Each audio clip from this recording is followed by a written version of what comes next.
Hello everyone, how are you all doing today? Good. Great, I'm glad to have you here.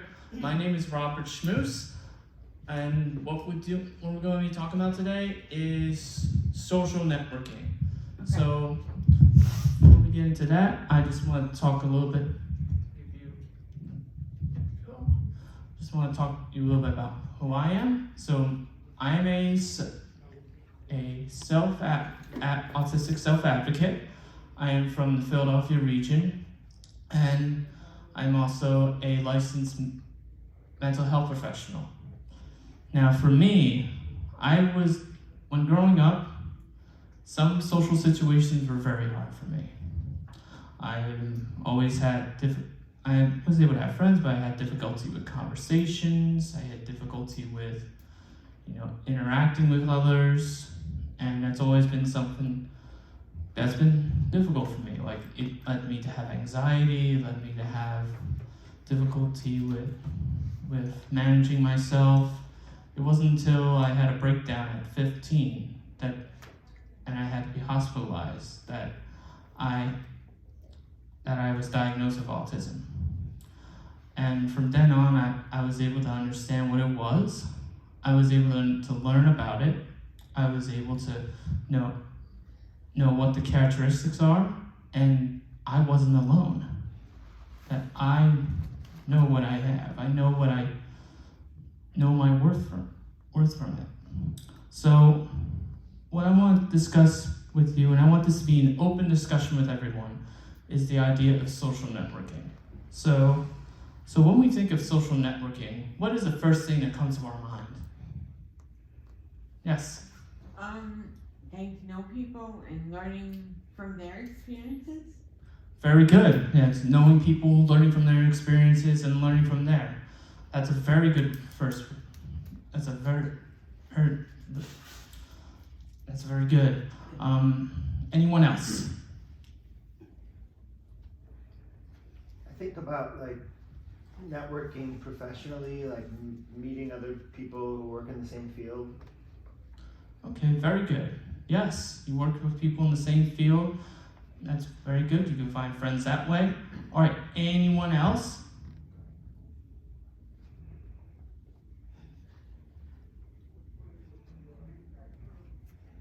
Yes. Well, I just think of when I hear social networking, Facebook, Instagram, platforms, I guess. Yes, very true. Yeah, that could be a form of social networking. And it's kind of like, as human beings, we're told that it's second nature for us to be social. We're social animals. It's something we've always been taught, something we've been expected of us. However, for some of us out there, it can be very difficult to be social. Sometimes, like for me growing up, I've always had difficulty understanding social cues and what they mean. Also, just having difficulty with, if someone's kidding around, or if they're really being my friend, or if I don't know if they might feel annoyed by me or things like that. That's always something difficult for me to understand. Has anyone here ever had similar experiences to that? Okay. Yes. Very true. And one of the things sometimes that those with disabilities, especially those. Hello. So there's been many times with those with disabilities I've had to do with a thing called masking. Now what masking is basically putting on a mask and hiding certain characteristics in order to fit in. Now, when you mask, you're hiding your true self from the world. You're hiding who you really are, and hiding what you're made of, and hiding hiding yourself, really. You're hiding yourself. Now, for many years, it's sort of been taught, especially for those with disabilities, even like those who are neurodivergent, autistic, and any other disabilities. We were told, like, when we have these things of we're supposed to mask in order to fit in. However, I'll tell you this: when I masked, I felt it destroyed me. It destroyed me because it made me feel anxious. It made me feel like made me feel scared. It made me feel worse, depressed.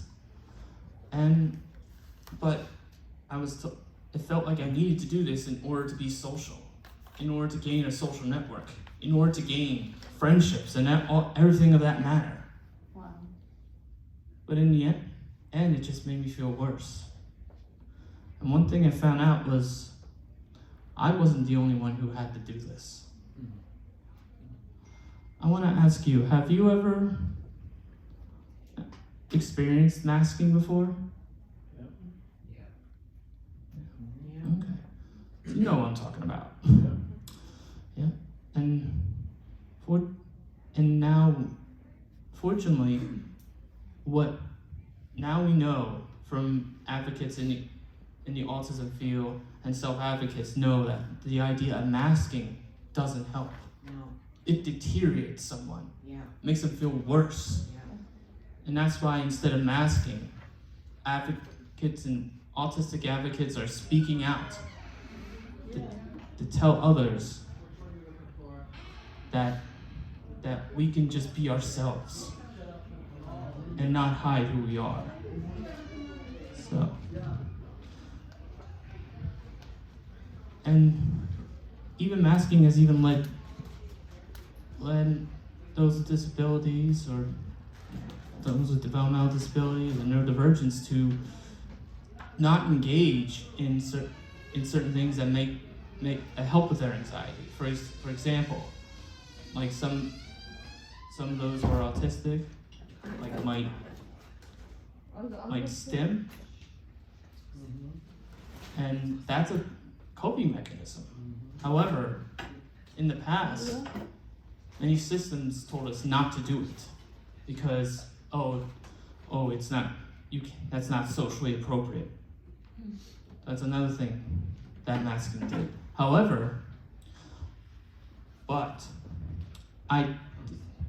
now, as autism advocates are speaking out, we're now understanding that using fidgets and masking and stimming can be good. It's okay. And because of that, because of people speaking out, we're able to form communities and build a social network from that. So that's what I want to discuss right now on how to ace social networking. So, number 1. I think there's a few handouts in the back. But Handouts over there. On the table. well, we can, on the back table. I apologize. But I can go through with them right now if that's okay. Okay, so first off, number 1, identify what you want. What do you see in a friend or relationship? Now, this is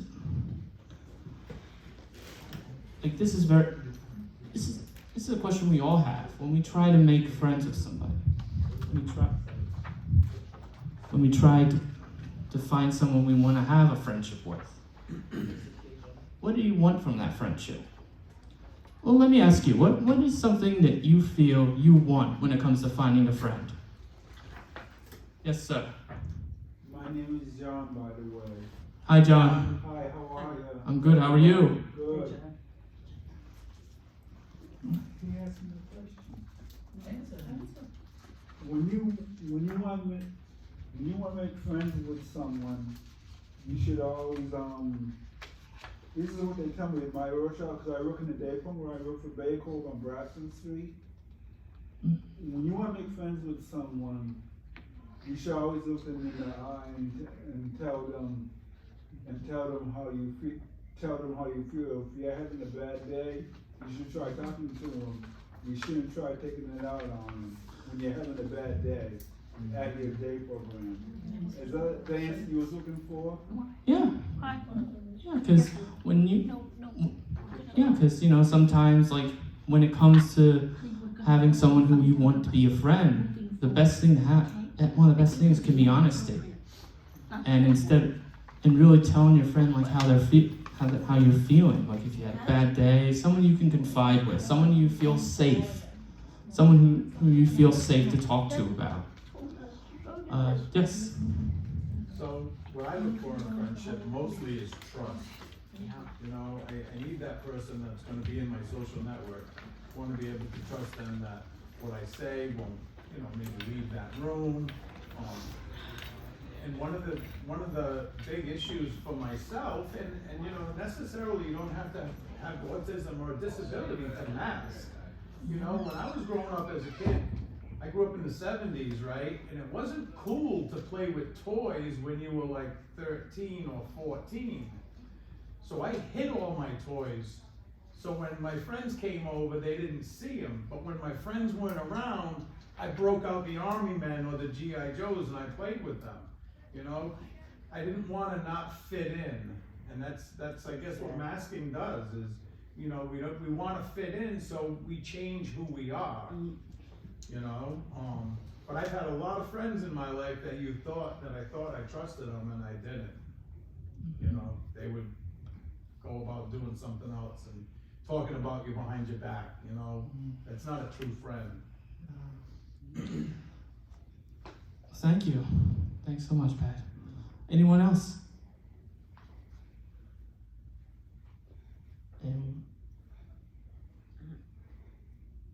Yes, John.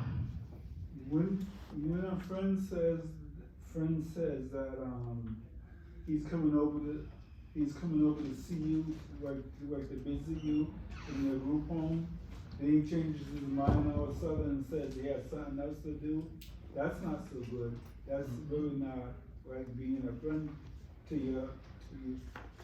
Being a friend to you. Is that the answer you're looking for? Yeah, very good. So this is all really good stuff. Like that's what you want a friend, someone who's honest, someone who you can talk to, someone you feel safe. Maybe it's someone also who has as you can see, similar interests, and even friends who have different interests. Because it could be that, just because they have different interests, you can learn from them, Opposites attract. Yeah. Very true. Who in here has friends who have different interests from them? Yep, see? There's the proof right there. All right, so these are like finding friends you feel safe with. That's something that's a good step towards social networking. All right, so when it comes out to finding, sometimes it can be difficult to find friends. It can be very difficult to find them. And sometimes it can take a long time, and that's something that's always been kind of a struggle for me. For instance, like there were times where I felt, before my diagnosis, that I was the only one who had these varied interests, the one who always memorized history and music history and all these, and always focuses on certain things that I didn't think I thought I was the only one who did. One thing after my diagnosis that I found out was there were more people like me. And at first, when I heard this, it was hard for me to find those people. So that reaches out to the second step we have here. That means reach out to the community. When you figure out the first step, reach out to which is, finding what you want in a friend. Reach out to the community to help with this. Now Now what this means is there could be organizations in community based on your population, based on like whether that be the disabled community, the neurodivergent community, many communities who come together as a group. Now I know there's been many like the ARC and also where I'm from there's a group called J-High, and from what I've learned, MASS has also been very good organizations for people to come together, to know each other, to meet each other, to meet people with similar and different interests, but they all come together with something similar in mind. And anyone know of any other groups that have helped them to find friends? Yes. I belong to the Rainbow Support Group. Okay. From the Mass Advocates Standing Strong. It's a virtual group, but I've made friends through that. So. Oh, great. That's wonderful. All right. Anyone else? I joined a bowling league Cool. with strangers, and they became my friends. Ooh. That's great. Yeah. And that's something in bowling, something you like. Yep. Yeah, that's good. You see, that's something, you find an interest and you can reach out for it. Like, for example, like there's certain things you can type in, like even a search engine these days. But many groups, what I found out, such as like MASS and the ARC, and also self-advocate groups like ASAN, and a group where I'm from called J-High, in Southern Pennsylvania. Like those groups like that can really help you with finding those resources.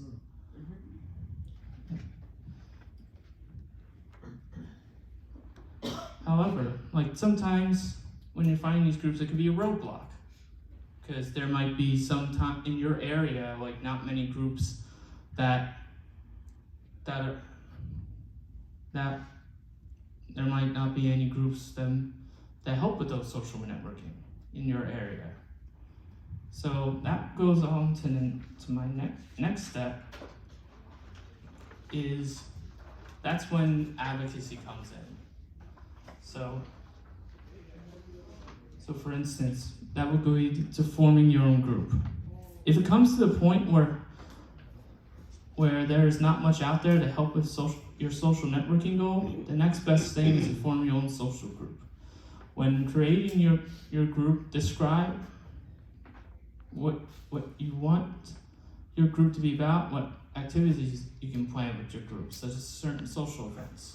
And what this means like this is where advocacy comes in. And this is even where like organizations like MASS and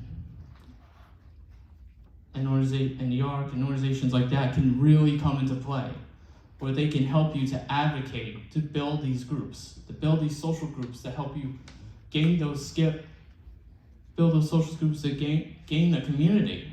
Like that's something that can be very helpful. Now, and that's where where our voices need to be heard.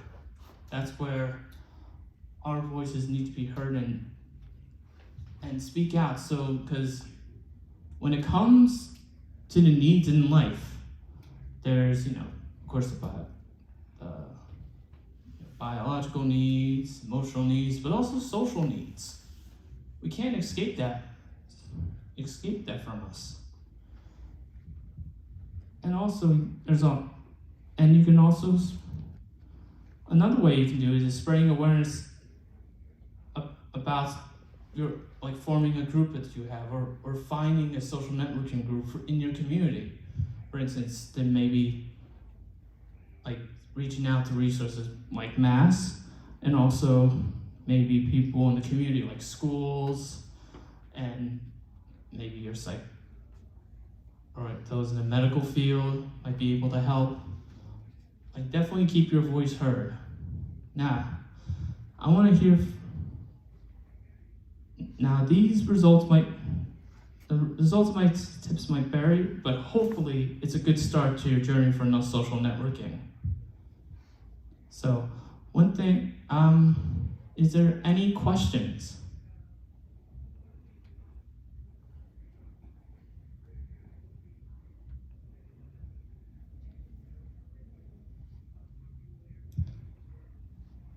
Okay. So let me ask you this. So I know, what are some other ways you have able to find friends? Through conferences like this one, Yes. you know? Because one thing I found was that they have an activity book that's also a contact book. Yeah, That's amazing. I know. That is absolutely amazing. Yes, sir. For me, I find I'm been involved in dance community, and also actually, and also workshops, like weekend retreats and workshops, like spiritual or self-development things, or also like professional conferences too. And I find that I have a number of close friends that have similar professional interests. That's very true. Very nice, thank you. Anyone else? You can find friends at work. That's true, you know? Now, very true, these are all really good. Now, let me ask you this. What is something that's been, if you don't mind me asking, what is something that's been difficult for you when it comes to finding friends? Well, I'll just say this, okay? It's difficult sometimes making friends with someone that doesn't really like agree with your point of view, you know? And like I try to love and respect everyone, but you know, I just feel bad sometimes when like I'm talking to somebody and I bring up something and then they're like, ew, get away, don't talk to me, you know? It's just not, it's just hard for me with that. That can be very hard. I'm sorry you had to witness that. Yes. So I am also someone with a disability, and two of the things that are hard for me when trying to make friends is one, people that are close to my age, and also someone that also has disabilities and has like similar experiences and like can relate to them. Okay, yeah. That's one thing that I found through like finding groups, neurodiverse, like for me, going for autism groups helped me to find those resources, helped me to find those people who are autistic like me. And that's even helped me to find my wife, actually. I met her in a social group. We just got married last July. Congratulations. Thank you.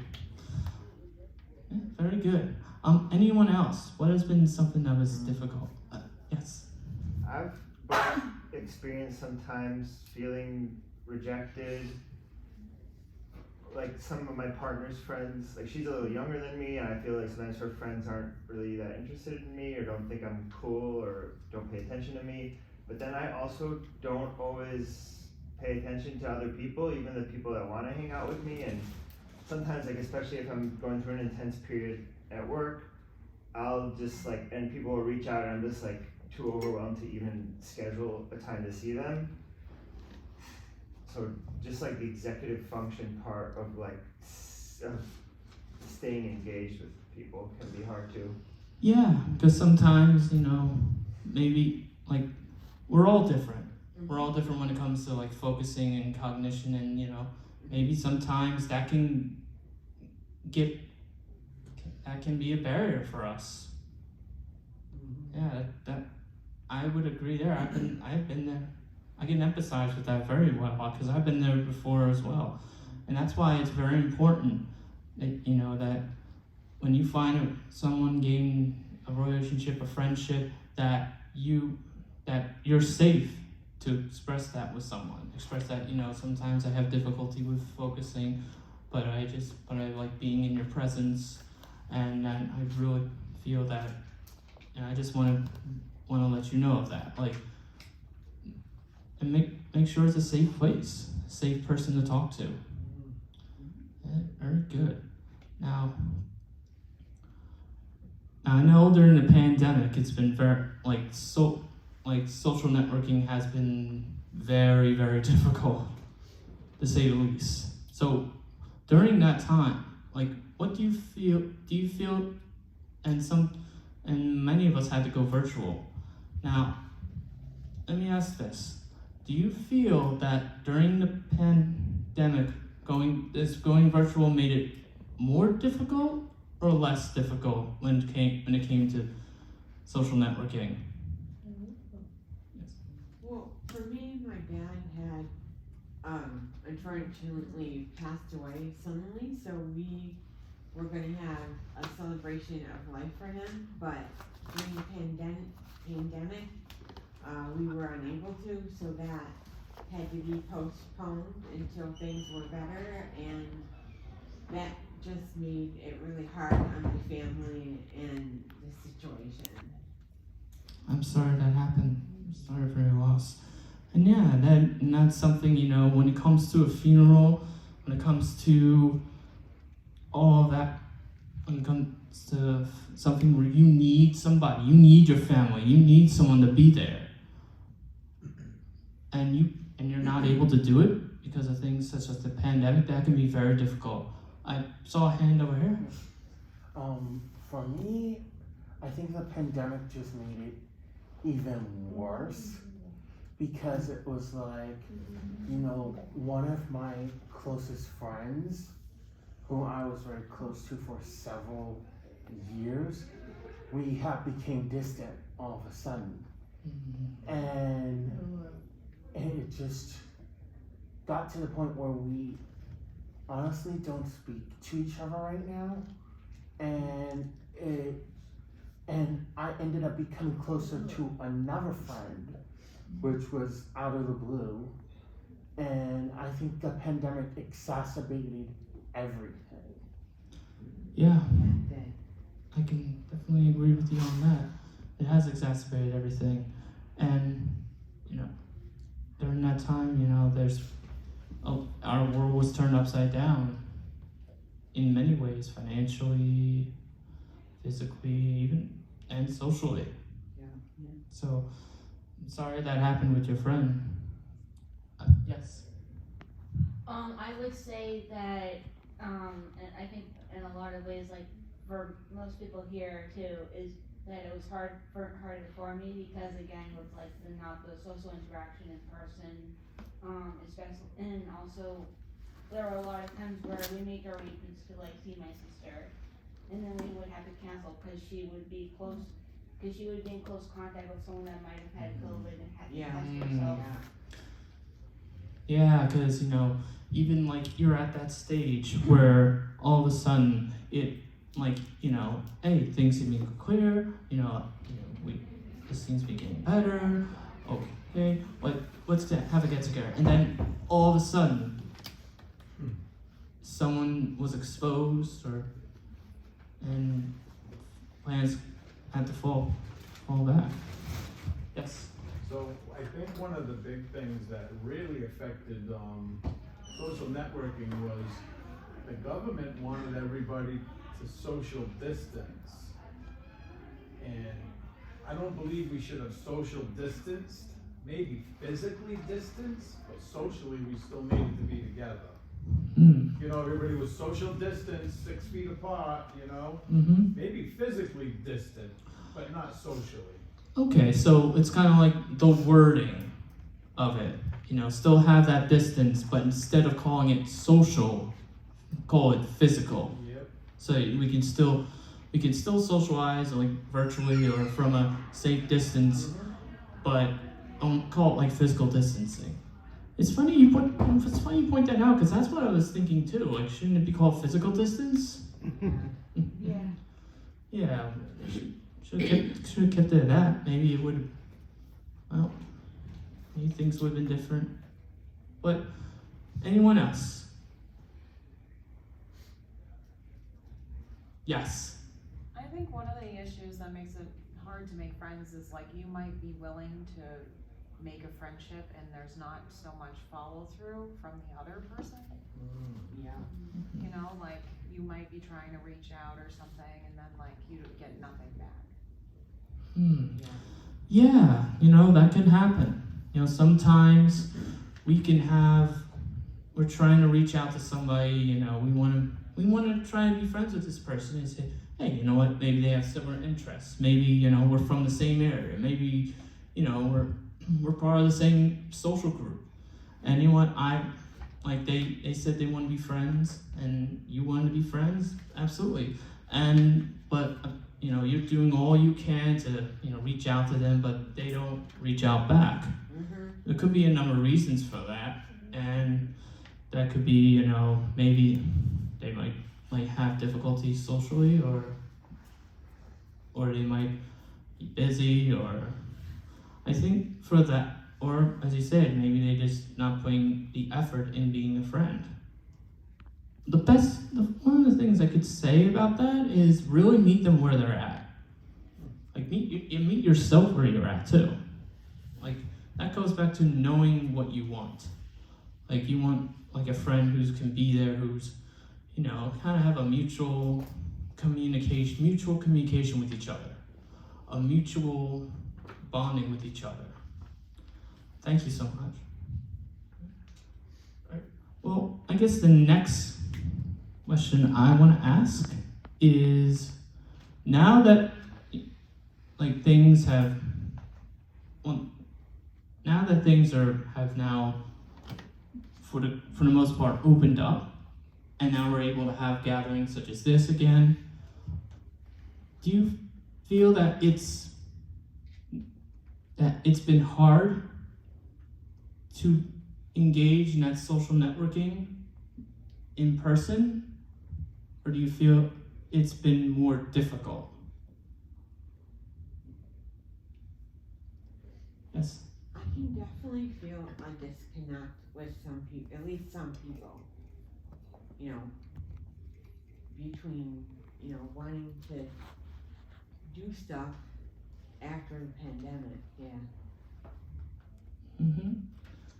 Yes. I think in some ways it was also hard for me too, because even though when things started to get back to normal, even though I really wanted more social connections in person, there was a time, and I'm sure a lot of people in this room can relate to this, there was a time where I really would avoid a lot of times going out to meet with friends or something, because I was so used to being inside the house, and the idea of going out and possibly getting sick kind of made me anxious, and felt like I need to kind of stay inside and withdraw. Yes. Yes. I think with the pandemic too, and being overwhelmed and not feeling like you want to socialize, I think we all developed this social battery. I'm sure we've seen memes or something maybe about that, where you're just overloaded with people wanting to hang out with you. Yeah. But I think you can kind of tell people that now and be like, my social battery's just fried. I can't. And I think people are more understanding of that and maybe give more leeway. Yeah, it's very understandable, and that relates to knowing yourself, knowing what you want to do socially, what you want. And anyone else?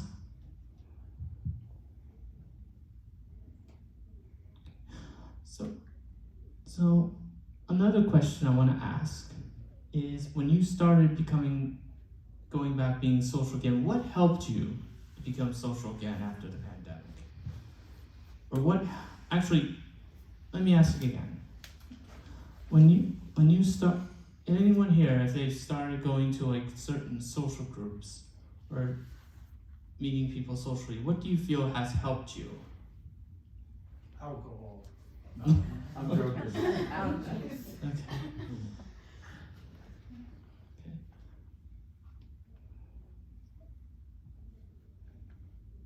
What is something that you feel can help you feel better when it comes to socializing with others?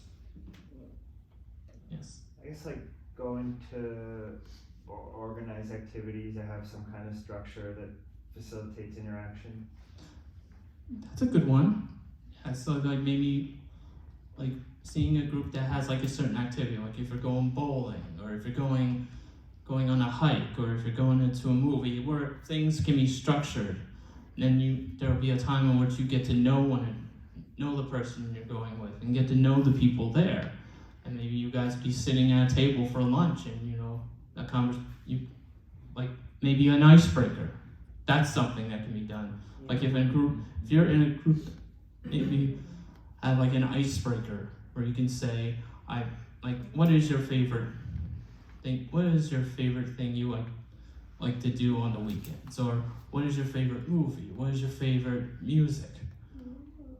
Oh yeah, and then additionally, if it's also like a recurring event, like a certain time every month or every week, and then I don't have to plan it and schedule it.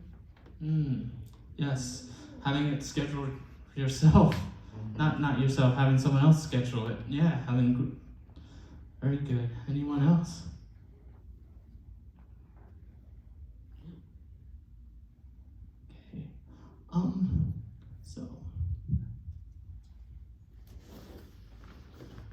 So, is there any other questions anyone has?